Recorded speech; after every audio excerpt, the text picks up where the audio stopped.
Welcome to the Life's Best Medicine podcast, where we are finding hope and healing one episode at a time. No appointment needed, no rubber gloves, and no coping.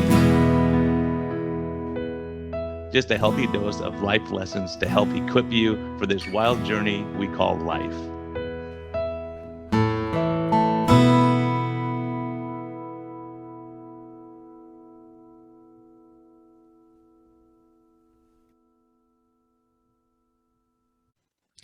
Hey everyone, we made it to October. We're almost done with this year again, believe it or not. And just wanted to give a shout out to Simply Snackin'.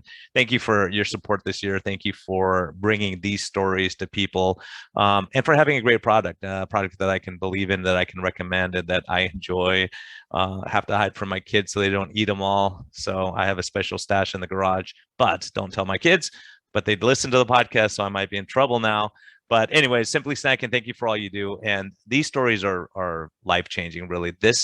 These next two episodes are so impactful, and I think it's really can be life-changing and life-saving for people. So a lot of us have given up hope. And so Simply Snackin', thank you for making this possible. And everyone, please enjoy this episode. And I think I would have a Kleenex or two around for the next couple episodes. That's just my recommendation as a doctor. It's not medical advice, but I recommend it. So, but thank you for listening. This is really, really powerful stuff. And this is why I did the podcast. Thank you for listening. Hello, and welcome back to the Life's Best Medicine podcast. We have a repeat guest today, Christine Trimpe. She is awesome. She's been a supporter from day one. Her whole story is on episode 11, which was awesome having her on. So go back if you haven't heard that one. It's worth listening to. She has an amazing story. And now she's sharing her story and some inspiration with all of us. So welcome back. Good to have you.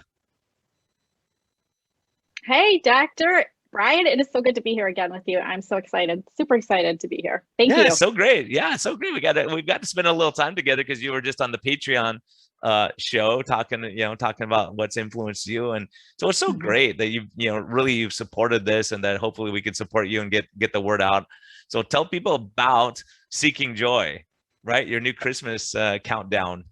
Yeah, so you're having me on today. It's beginning to look a lot like Christmas, right? I know we're recording this on October 22nd.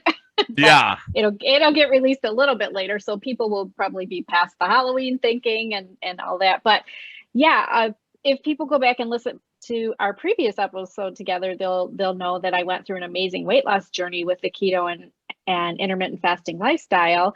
And I love to say that the physical healing was amazing. I'm so grateful for the physical healing because I feel so much better. I dumped, the chronic exhaustion and so many chronic health issues that were piling up. But my real healing, and the thing that I really love to talk about, is my emotional and spiritual healing. And out of that, the biggest gift that I took away from that I love to talk about, that I love to encourage people with, is the gift of joy. And so I went through my weight loss journey. I was on the top of a mountain and everything was going great. And then, we have these mountains and valleys in life, and things just started crashing down around me. But the one thing I realized is that the joy never left me. Like, that joy through that journey has been instilled deep down in my heart. And so last year in December, when I looked around, well, it was actually November, late October, about this time last year, I looked around at the world around us, and we were facing an unusual Christmas, and everybody was so weary. And my family was weary. I personally was weary. My friends were weary. We weren't going to be able to celebrate a normal Christmas. And the Lord just put on my heart the song lyrics to "O Holy Night," the part where it says, "The weary world rejoices. The weary world rejoices." I can't say that 5 times fast, but it kept repeating in my mind. And first I was focused on weary because, yes, I was weary, and so was the entire world. But then the Lord reminded me about rejoicing, and he reminded me that you have this joy, and it's the good news of great joy. So you're going to share it with the entire world. And so in the month of December, I wrote a long blog post every day through the Gospel of Luke. Luke has 24 chapters in it. And I wrote a blog post every day, counting down till Christmas, starting on December 1. And then that is how this book birthed. And the book is called Seeking Joy Through the Gospel of Luke, a Christmas to Calvary Advent Countdown. Yeah, so it's just amazing. I mean, that, the weary world, I think about that. I look around and that's Mhm. exactly what we're seeing. These people are just, and then you rejoice even though things aren't perfect and you kind of realize like what really matters. I think Mm. I think some of us going through the hardest times in life, some people know who've listened to the podcast, we went through an embezzlement at my old office and, $500,000 gone. And it was one of the best Wow. Christmases ever though, because we just like drew it together and said, okay, we're not going to have a lot of stuff, but it's what matters is spending that time. And so it's hard. And I think that's the hard thing is when you can't spend time with people you love or to catch up with old relatives that you don't see very often, just to be separated is really, really devastating. So I think Mhm. drawing in on your faith or what you believe in or what matters or family or something that gives you some kind of purpose in life. So, yours was, after the weight loss journey, you get to the pinnacle, then all these things start happening and the world falls apart and you go, okay, now what? Right. But being able to share that with others, I think that's a huge thing. And to be, it's a lot of like writing a book is a lot of work. Right. And I was just saying how awesome the cover is. It's just such a great picture of joy. And then you said, wow, it was a hassle to get that picture on there. Right.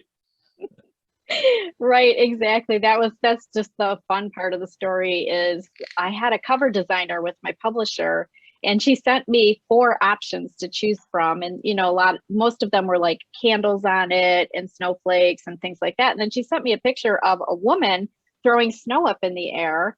And I put it out there for a vote to my Facebook friends, like which cover do you guys like? And they all loved the woman throwing the snow, but they said, no, that has to be you though.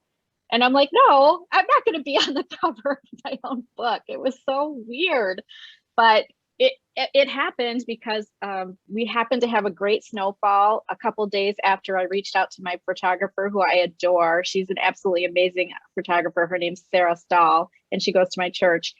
And I reached out to her and I'm like, do you think we can make this happen? And she's like, oh, yeah, let's do it. And so we went out 2 days in a row. She probably took 500, maybe 1,000 shots. And her photography is amazing. But the problem was me scrunching my face every time the snow fell on my face. Oh yeah. And Yeah. It's so just a that made, natural reaction and you try not to yeah, do it and you can't help it. Right. yeah, Yeah. exactly. So to get a shot that didn't have a scrunchy face that's what's on the cover because there was only a few of those. Well, for the rest of us, it was worth it, right? You're suffering for Yeah. 2 days in the snow trying to get it right. Yeah, yeah. But And it's it's awesome. still, yeah, it's still weird feeling like being on the cover of my own book. But all my Facebook friends and my family and friends really encouraged me to do it. And I have a lot of I'm big in the writing and speaking community in the Christian ministry world, and everybody just said do it. So I'm like, okay, prayed about it, and I was like, all right, we're gonna do it. No, I think So it's cool. it was It's a fun. great, It it's was a fun. great shot too. And part of it's like kind of like you coming out of your bondage before and having this joy, this Yes, new joy and freedom, it's I think. definitely. I hope it definitely shows joy, just pure joy, abundant joy, unspeakable joy. Yes, that's what it's all about. So for people who don't understand, what is an Advent countdown? All right, so Advent. I personally wasn't raised in a church. I went to mostly non-denominational churches, and we didn't really do Advent a lot when I was younger. But a lot of churches light like Sunday candles the 4 Sundays before Christmas. So a lot of people will be familiar with that. But for me, Advent, the true meaning of Advent is like a breathless anticipation and like an expectation. So when you go through the Advent season, you're preparing your hearts, preparing your minds, and preparing things that you have to do for family celebrations too. But mostly it's about the hope, love, joy, and peace. Just getting ready to fully recognize the importance of the Christmas birth, and so we're expecting that. And then what I love also about the definition of Advent is, for me, it's also an expectation of Christ's second coming. So as you go through the Gospel of Luke, it starts with Christ's birth, but then you're going to go through, you're going to meet the disciples, you're going to see Jesus's ministry, and you're getting to the hard stuff because the Gospel of Luke covers Jesus's entire ministry from the time he was born until the time he suffered and died on the cross for our benefit. And so you knew this hard stuff was coming. And so last December, the Lord impressed on me to go through the Gospel of Luke and seek joy. Like there's going to be happy times and there's going to be hard times, but there is joy in those words, even when they don't jump out at you. Even a lot of chapters in the Gospel of Luke include the word joy or rejoice, or, going out on the streets and celebrating and awe. But even in those difficult periods of Jesus's ministry on earth, you can find the joy. It's always there, even in the hardships. Yeah, I think that's one thing. It's like, if you can keep a smile on your face and go, okay, this is a rough day, this is brutal, tomorrow will be better. Mm-hmm. I think that's what I've seen is that, the lack of hope. And that's the thing that really led me, I think, to this podcast. The Lord led me to, Mm-hmm. and I think it was just saying, look, there's people need to hear your stories. They need to have stuff that's going to uplift them, because reading your book compared to watching the news every night, I mean, you're going to go to bed with a peace, and you're going to have some hope, or say, oh, I never thought about it that way, right? Right. And so when Mm-hmm. things are going wrong, in my opinion, I think we get brought to our knees sometimes. And that's when we start looking up, right? When you're on your back, you look up, because when things are going great, and the economy's, great, and your job is great, and your family's great, there's no problems. You say, I got this handled. This is easy, right? But then when hard times hit, that's when you have to find your joy and your foundation of what matters. Right. And my hard time started, when I got so morbidly obese for my size. I'm only 5'1". But and the chronic health issues started coming, like the fatty liver disease and obstructive sleep apnea and pre-diabetes, and my knees ached every day. And I was I finally got to a deep enough pit. And after struggling so many years on my own, trying to fix my health, 30 years I was obese. All I could do was cry out to God, because I did have a foundation of faith. I identify back then as a casual Christian. Like, I did all the right things. I was raised in the church. I took my kids to church off and on. We weren't we weren't there every Sunday, but I was trying to do all the right things by a checklist of what I thought was the right thing. And I had it all wrong. Like, I didn't have a relationship. I wasn't in the Word every day. But I knew about Jesus, and I knew that he healed people. So I did cry out to him, and I'm like, I can't do this anymore on my own. I was suffering so bad, and I wasn't even 50 years old at the time. And I was already thinking, morbid thoughts about not being around for my children, or making my daughter, who's a nurse, have to take care of me in my 6 stages. And I didn't like that idea. That was a real motivator too. So I cried out to him, and he pulled me up from a pit. I like Psalm chapter 40, because it talks about right at the very beginning how he pulled David up out of a pit, out of a miry pit, and set his feet on a rock. And then David goes out singing and rejoicing, and at the end of the psalm, and I love to sing and I love to rejoice. So yeah, that's where my pit was. That was where the hardship was. And then went through my journey. Everything was great, got to my weight loss goals. And then I had a family situation. My son was in a car accident. We're just really dealing with a lot of his medical care, and he has a traumatic brain injury, which is just, no traumatic brain injuries are the same. They're all different. And so it's just been really exhausting and weary journey with that. But my joy was intact, praise God, because as soon as I started getting healthy, as soon as I quit sugar, I started having more energy, and God started waking me up early in the morning, knock, knock at 5 a.m. And so that's when I started reading his word. And I've done it every day for the past 5 years, 5+ years. And my life has completely changed because of that. Yeah, sometimes we're trying to fill that hole with something else, right? When we're disconnected from God, we're disconnected from people, and we have chips and crackers and donuts for breakfast, right? So I think that's what happens with a lot of people too. And a lot of people too, they'll reach the pinnacle, and then they're just not happy people. They're just kind of miserable, and because they're thinking, I've had to be happy when I got to this, when I won the Super Bowl, or when I won the big basketball game, and you see, or got the big acting role, and then these people kill themselves, and there's something missing. There's some disconnect, and so I think, and I think also being in the church, and I remember you shared that when we first talked, was that you were ineffective in ministry because you felt self-conscious. You felt like people would judge you because you gained weight, and then I think in the church there's a lot of that where we feel like, okay, no one's going to take me serious. Because I'm overweight. They think I'm a glutton and a sloth, and that you're lazy all the time or not smart. Right. So true. You mentioned the word isolation earlier in our conversation, and that was a big part of how I felt for almost 50 years, was isolated and insecure I would walk into a room of women, like at a ministry event, and I would look around to see if there was anybody else like me. And now I just think that was such distorted thinking. It's very sad. But I feel like a lot of women could probably relate to that, walking into a room and feeling uncomfortable.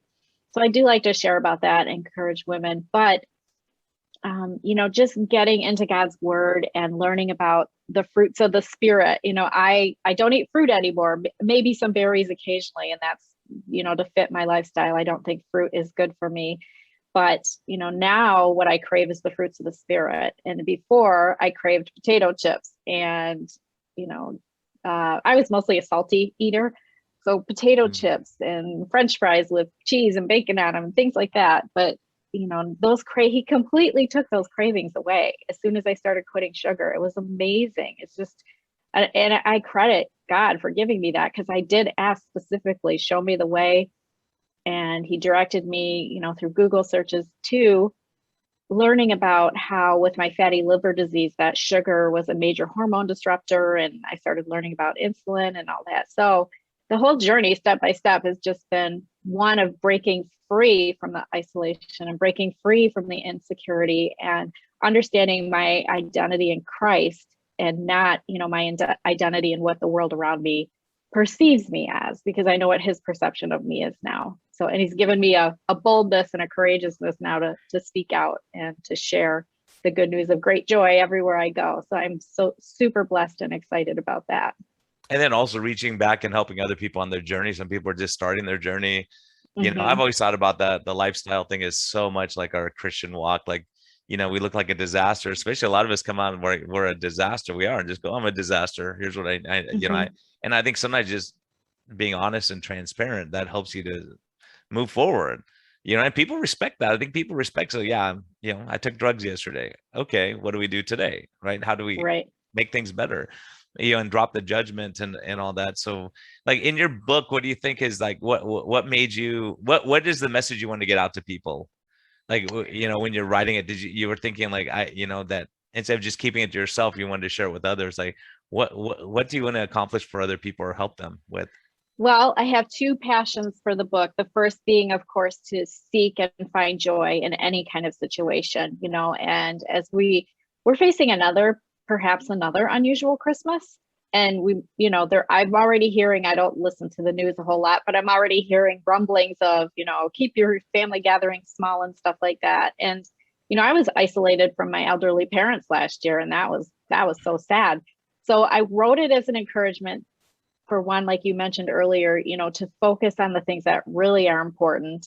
And spending time with my parents is very important, but knowing that they were safe, and following, what the guidelines were that we thought to keep them safe. So that was an important thing, but just having hope, and in that hope and what the reason that Jesus came to this earth was to give us hope and to, leave us with this understanding of joy and all the other fruits of the spirit. But the other passion I have too is, when I do my health coaching, mine's mostly I attract faith-based women that come to my health coaching, that come to me for health.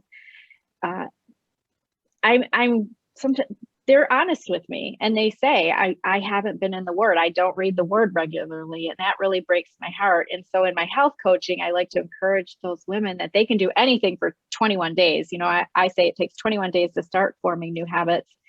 Well, I'm going to say about this, it's a 25-day devotional journey. So you can do anything for 25 days, right? I love to encourage people with that you can do this.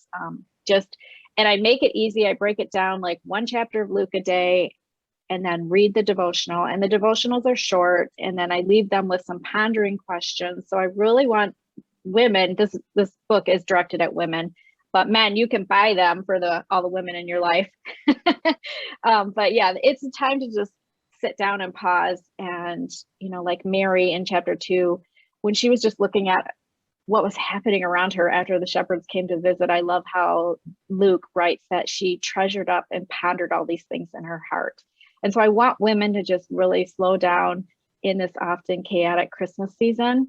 And most importantly, be in the word, learn about Jesus, get to know him better, especially if you haven't been in the Word in a long time, or it's not a habit, I really would like it to become first a discipline and then a daily delight. And if you are in the Word every day, I hope it, going through the Gospel of Luke day by day, it just like emboldens and gives you a certain new courageousness to go out and share the good news of great joy. Because a lot of people don't like, even though they are in the Word every day, they still are hesitant or frightened about sharing the gospel.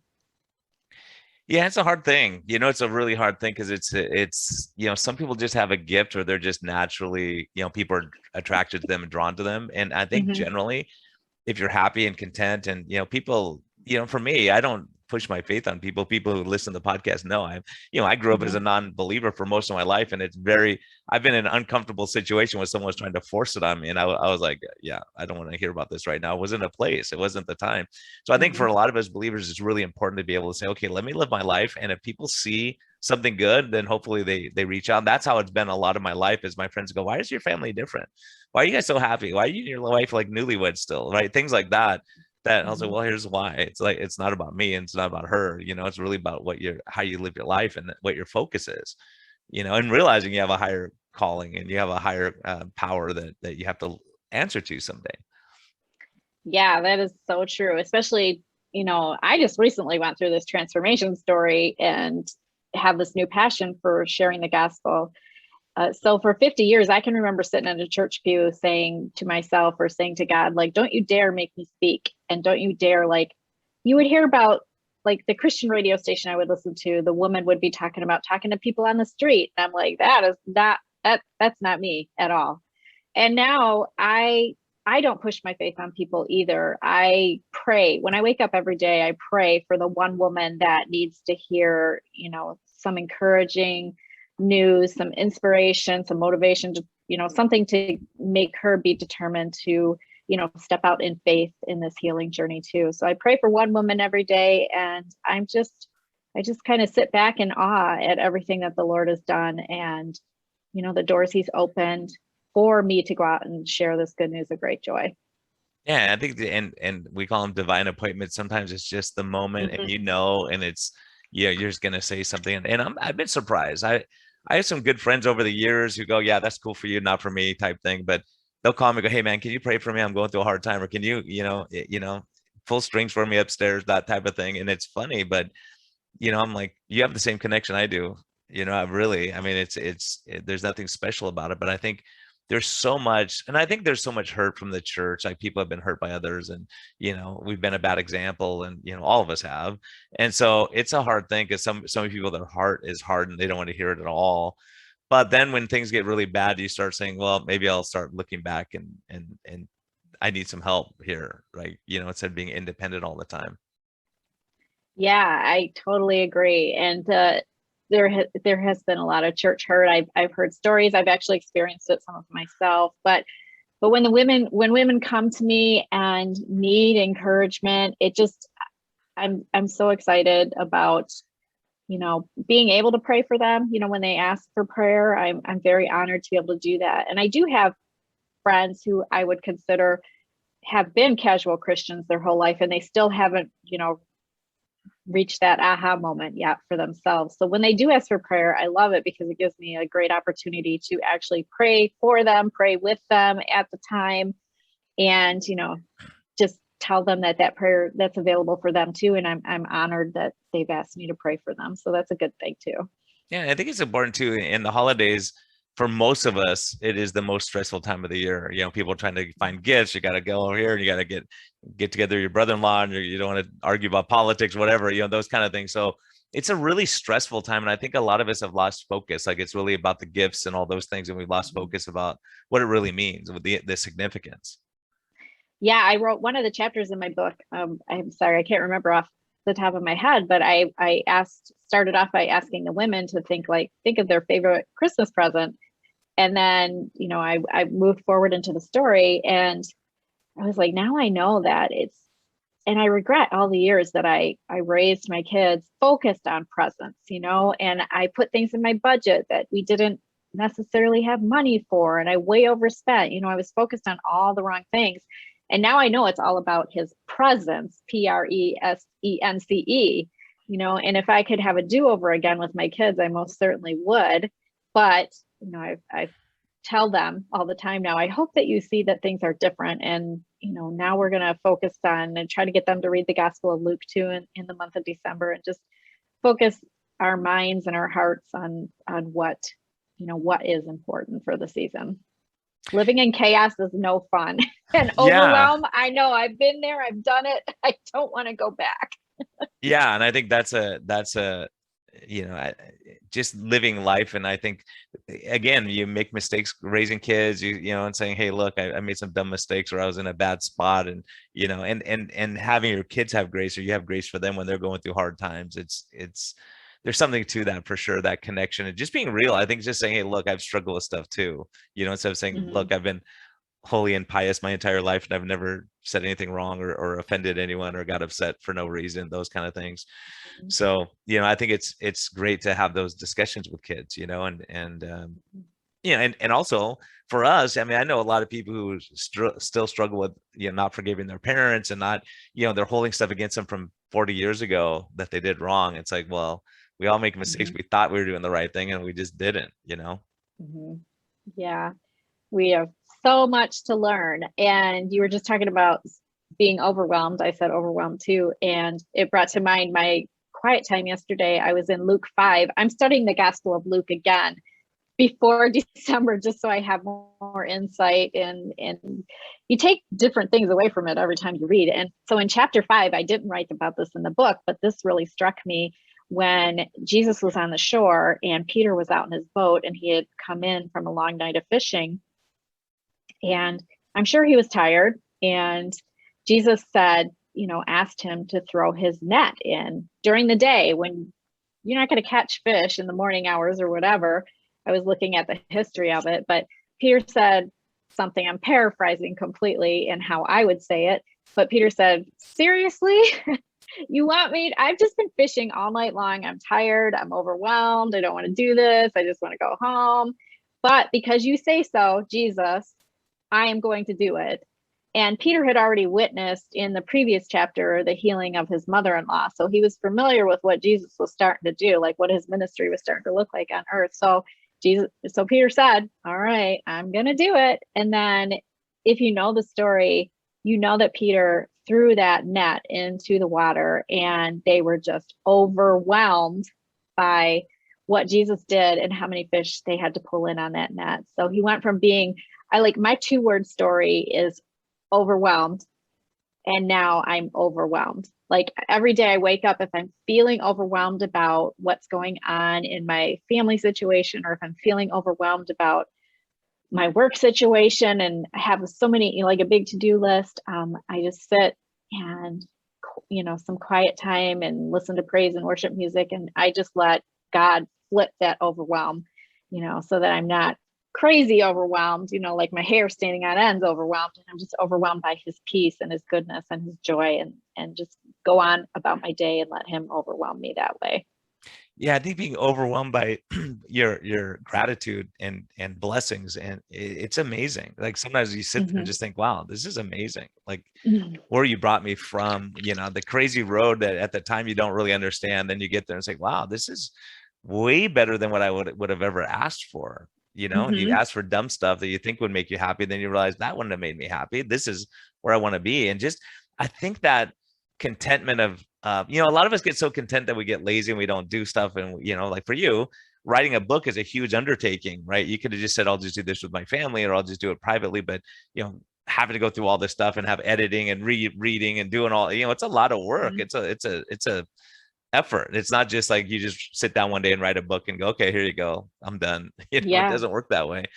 But, just to pour yourself into something, and just to know that you were put in that spot by getting better health, because back when you were really metabolically sick, you just don't have the energy to do stuff. So all the time I hear people say, well, I don't have the energy to exercise. I wish I did. I don't have the energy to write a book. I don't have the energy to make dinner tonight for my family, or whatever it is. And it's hard because I think like weary, that word weary, see people that are just weary. They're just kind of, like I always think about the person with dragging a bag of sins with them, and it's just like it's so overwhelming, and your shoulders are tired, and you got that heavy yoke on you, and God says, "Hey, Mm-hmm. I'll take that from you," and you say, "Oh, thank you," and Mm-hmm. then you grab it all and leave and put it all back on your shoulders again. So Mm-hmm. there's something about having peace in the moment. Like just this morning, I'm sitting with my two dogs and my wife, and we're just having a little conversation. It's like, well, this is just great to have no world, no noise, no worry about whatever, just talking about life a little bit, those Mm-hmm. moments of, or just sitting down with a friend and having a discussion. And, those little moments are critical in life, because we all learn, like these moments like this, where you gain something, you learn something from someone else. Yeah, for sure. It makes me emotional. I will try not to cry now, but when I asked God, when I cried out to him, I just asked him to take away my obesity and my chronic health issues. That's all I asked for. And then what he has given me in return for my obedience and for, following his lead in healing my body. Yeah, the ultimate gift has been the emotional and spiritual healing. And I never understood like what true joy was. I had a pretty happy face. Mhm. I was able to put on a happy face when I would go out, but there was like pain and suffering every day, when I would come home and just feel like a failure again, afraid to go to the doctor's office because I don't want them to tell me you need to lose weight. Oh, really? Tell me something I don't know.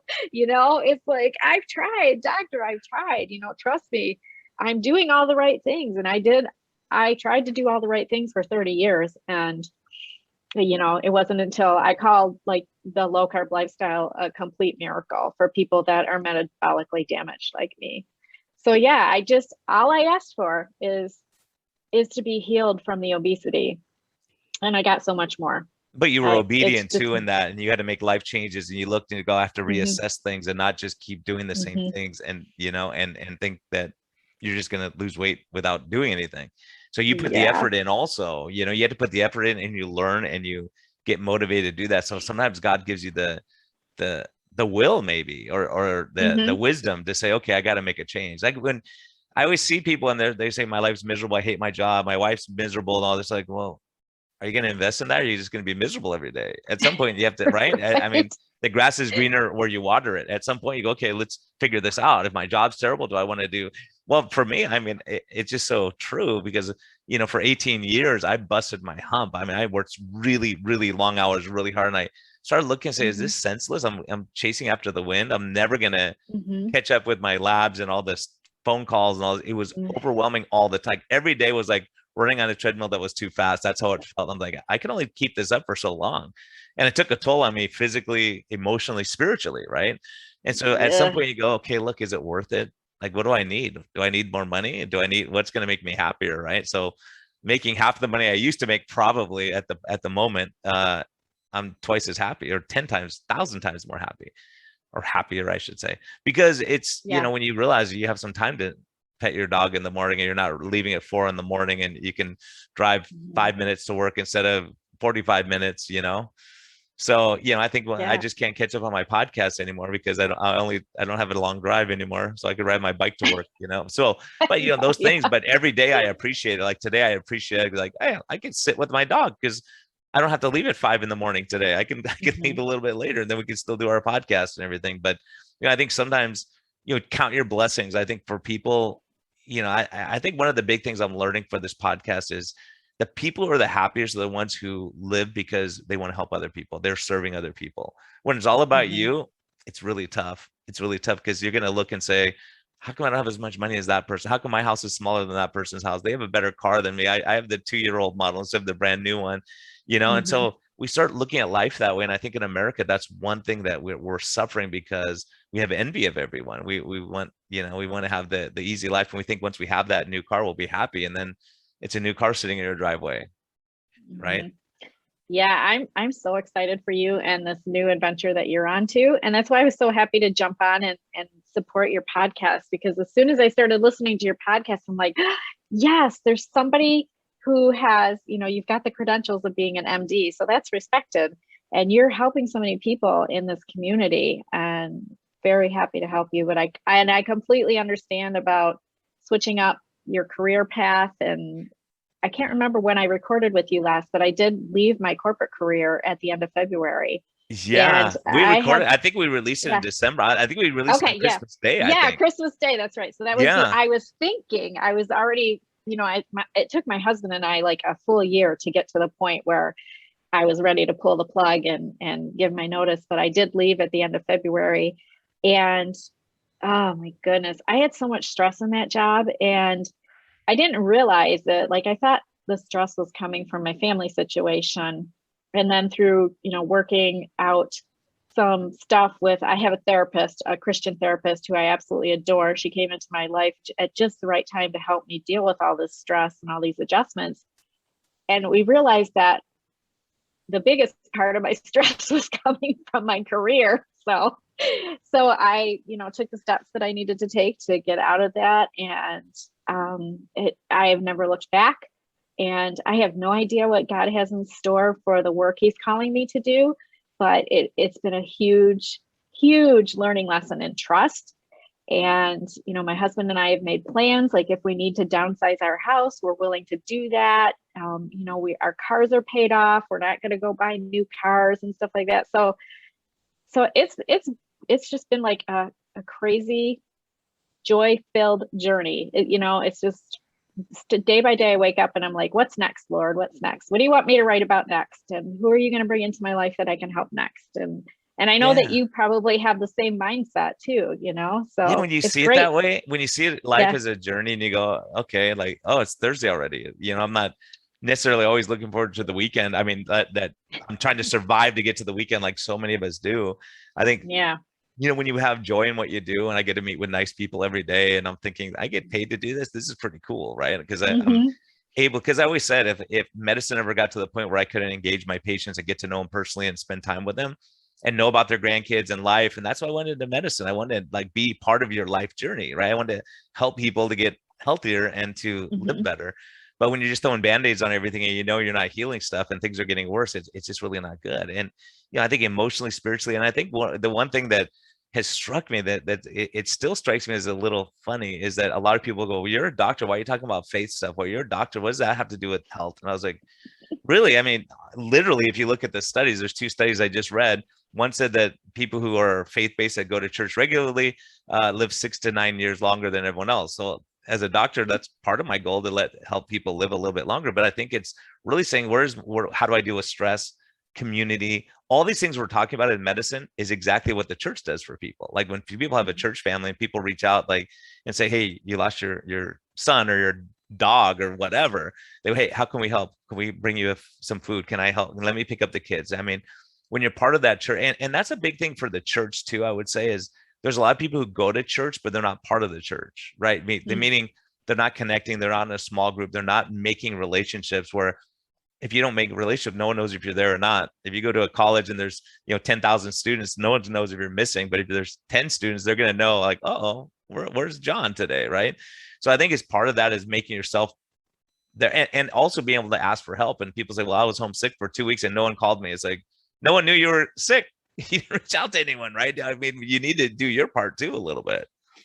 Yeah, for sure. I love the whole premise that in my life now that is connecting with people and living in community. And like I mentioned earlier, like I used to be so isolated, and I would have been sick for 2 weeks at home and not told anybody that. So, that's all what I call living as a casual Christian, just going to church, doing what I was supposed to do so that my grandparents and my parents wouldn't be disappointed, right? So, but it's completely changed now, and you get involved. And that is another thing I have a passion for, is like I see these women that are craving something so much more. They're craving something, they're hurting, they don't know where to start when it comes to their health, or they just need some emotional support and some spiritual guidance or discipleship. And yeah, I just have a heart for them too. And I pray for them, and I'm like, when it comes to like the health things, I kind of wait for people to come and approach me with that, because like I don't like to push my lifestyle on anybody.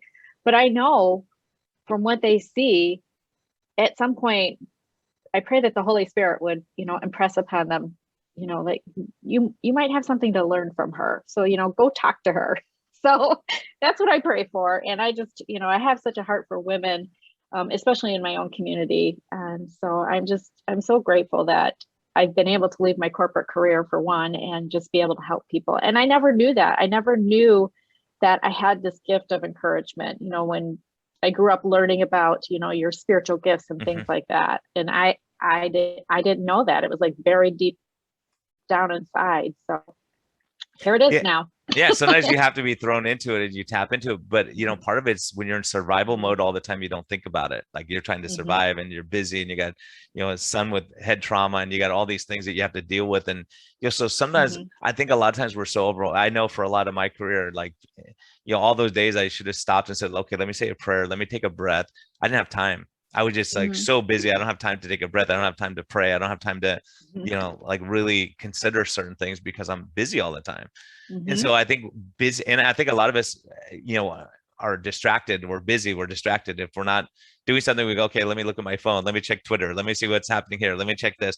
And we're afraid of missing stuff. And so sometimes just being like, you know, going for a walk in the woods and listening to the birds and just saying, okay, I'm at peace right Mm-hmm. now. I don't have to be hectic and Yeah. crazy. You know, it's just a, you know, it's just finding your peace wherever it is. If it's doing puzzles, and you know, for me, I have women who say, you know, we do a knitting group at church, and you know, we listen to your podcast while we're knitting, and we talk about it afterwards. I was like, that's really like I never considered that, So and I'm so like, that's fun. really Yeah. cool. Or someone says, hey, you know, Mm-hmm. my brother-in-law is an atheist, and he wanted to hear he loves your stories, and it's so cool because I want to be where it's not threatening and overwhelming, but people can say, look, here's your story. And, you know, like maybe that sounds attractive to people or say, maybe I'll consider that. Or I think most Mm-hmm. people just don't think about it until you get diagnosed with cancer or you get diagnosed with something bad or you lose a friend and you think, Mm-hmm. wow, what really matters? Right. Yeah, exactly. I wrote a chapter about the fear of missing out too. You mentioned about the fear of missing things.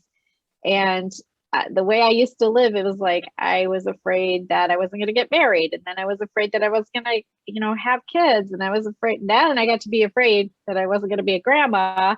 And then I got the diagnoses, the scary diagnoses. And so I understand that. I understand that fear. One of the things I'm most proud of and thankful for in my journey is that I now understand like the spirit of fear is not from God, and he gives us a spirit of power and love. And for me in my journey, self-control was a big one, and that's from Second Timothy chapter 1.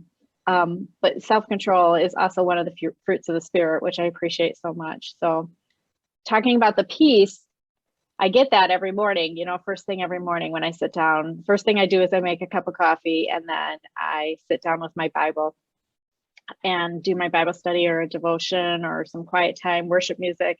I call it my Bible and beans time. So that is like protected time first thing every morning. And that's, you know, just something that I encourage everybody, not just women, but everybody needs to do that every day. And I really think I love to do it in the morning if you can't find time until the afternoon or the evening. But for me, I love how it sets the tone of my day first thing in the morning.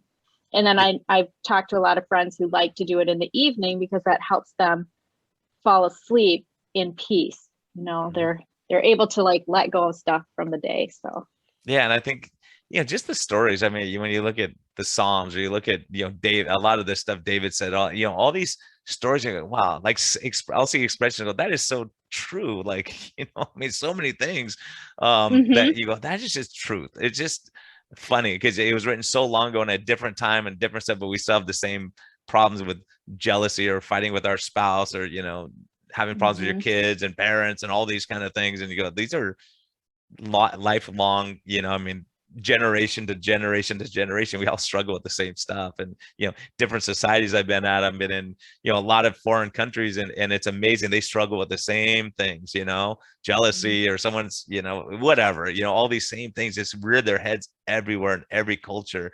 And it's just remarkable how just reading a story that you may have read 10 years ago, it didn't mean anything. Now you're like, oh my gosh, this is so powerful. I get it now. Now I understand what you're saying, because all those things like you're saying, go cast your nets. You're like, we've been fishing all day. We don't want to, we're tired. We Mm-hmm. don't want to throw it in there. We're Yeah, weary, right? right. So like all those Right. things, when you go, why do you want me to go talk to that guy? I don't want to talk to that guy. And then it's some profound thing happens. You're like, oh, okay, now I get it. I understand why I'm supposed to do that. Right.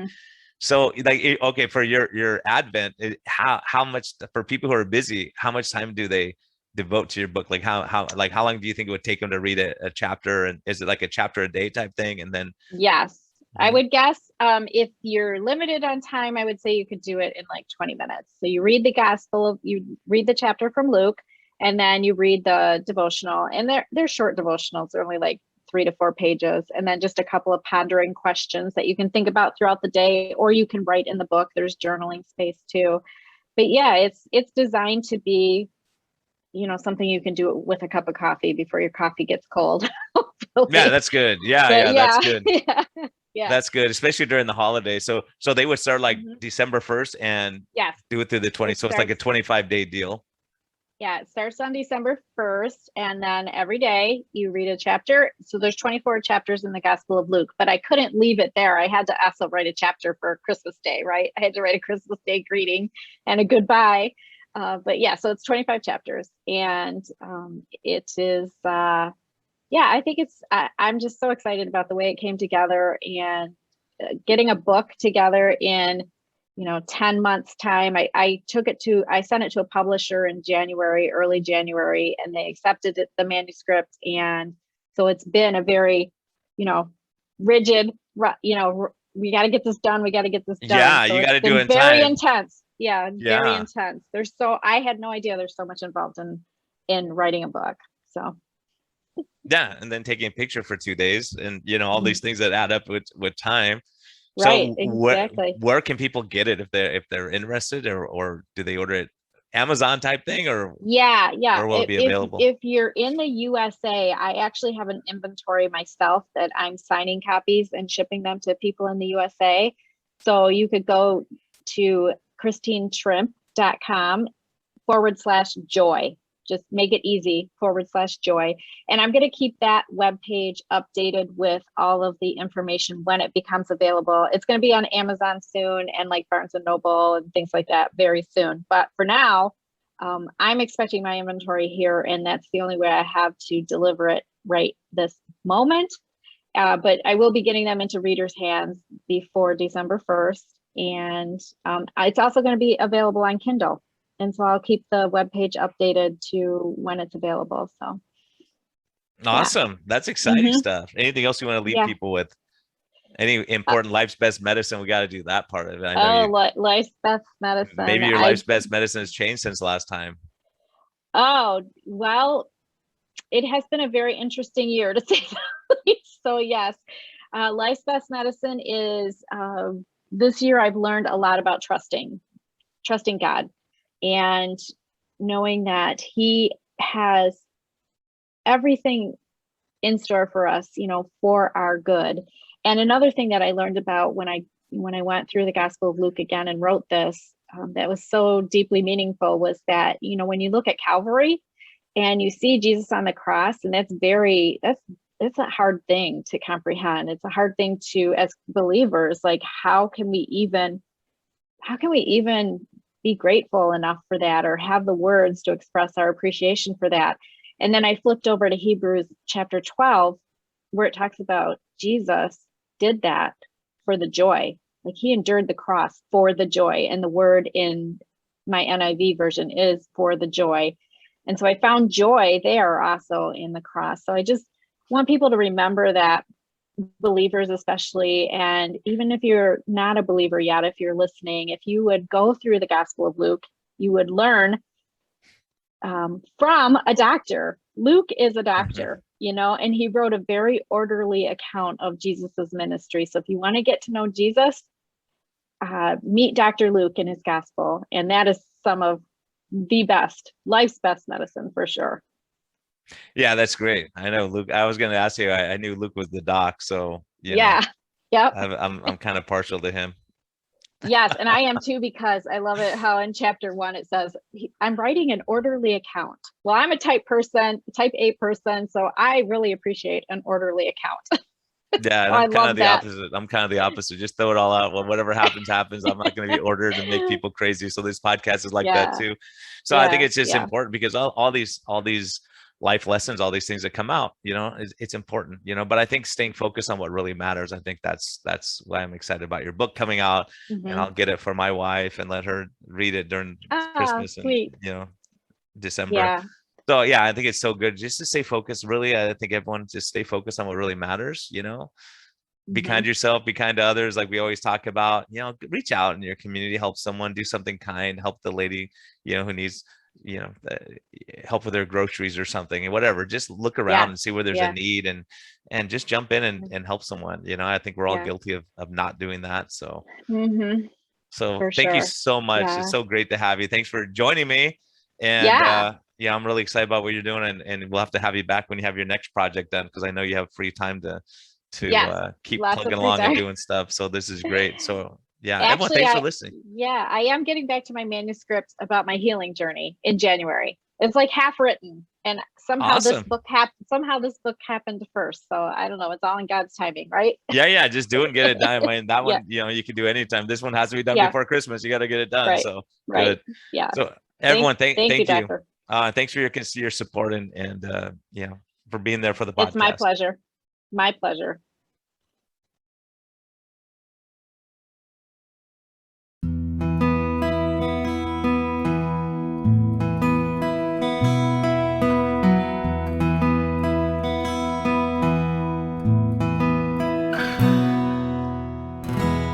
Thank you for listening to this episode.